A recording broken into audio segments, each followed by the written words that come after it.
امام علی مقام نے جان قربان کی رسول اللہ کے دین کو بچانے کے لیے۔ یزید گڑبڑ کر رہا تھا، یزید حضور رحمت عالم صلی اللہ علیہ وسلم کے دین کو مسخ کرنے کی کوشش کر رہا تھا۔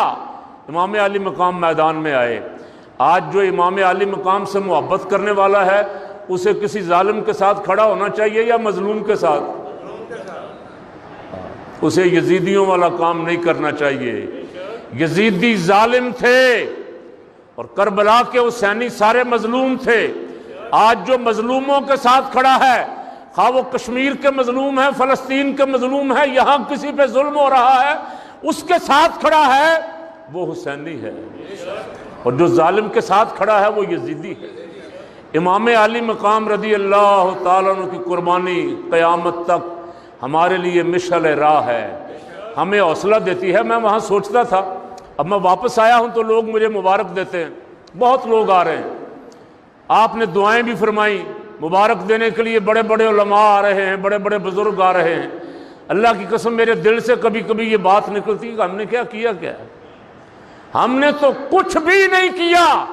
جنہوں نے اسلام کے لیے قربانیاں دی، کبھی کبھی سوچتا ہوں تو حیرت گم ہو جاتی ہے کہ سارا خاندان قربان ہو گیا، گھر بھی چھوڑا، وطن بھی چھوڑا، مدینہ پاک جیسا شہر بھی چھوڑا، رسول اللہ کا مصلی چھوڑا، حضور کا منبر چھوڑا، اور جہاں لاکھوں روزانہ قدم بوسی کے لیے آتے تھے وہ آستان پاک چھوڑ کے کربلا کی راہ لی۔ قربانی تو ان کی تھی، اور وہ قربانی ہمیں حوصلہ دیتی ہے، وہ قربانی ہمیں استقامت کا درس دیتی ہے، وہ قربانی ہمیں سکھاتی ہے کہ اہل حق وہ حضرت امام ربانی کی صورت میں ہوں، سیدنا امام اعظم ابو حنیفہ کی صورت میں ہوں، حضرت امام احمد بن حنبل کی صورت میں ہوں، حضرت اعلیٰ حضرت عظیم البرکت مولانا کفایت اللہ کافی، حضرت مولانا شاہ نورانی، حضرت مولانا عبدالستار خان نیازی، پروفیسر سید شاہ فرید الحق، غازی علم الدین شہید، غازی ممتاز قادری شہید، یہ جتنے بھی مجاہد اور غازی اور شہید ہیں ان سب نے یہ رستہ اختیار کیا ہے۔ کیوں جی؟ ان سب نے جیلوں کی صعوبتیں برداشت کی ہیں۔ ہماری خوش قسمتی کہ اللہ نے ہمیں ان میں شامل کر دیا۔ آج اہل سنت کا ایک سپوت ڈاکٹر اشرف آصف جلالی جیل کی سلاخوں کے پیچھے ہے۔